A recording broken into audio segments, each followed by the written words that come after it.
See Idris Elba walking over to the bartender now to place that iconic order. Bartender, I'll take my martini shaken, not stirred. The name's James Bond? I know.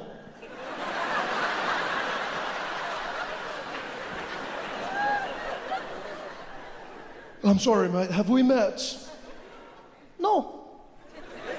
I just heard there was a spy in town. Figured it was you. What gave me away? Is it the way I dress?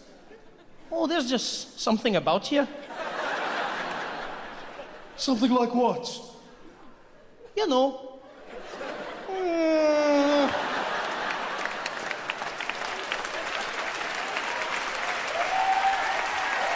Hey guys, thanks for watching. Make sure to subscribe to my channel so you can win cool prizes. And by prizes, I mean surprise. There's no prizes. It's a free YouTube video, you greedy. Just click the video, man. Why you want free things on free things?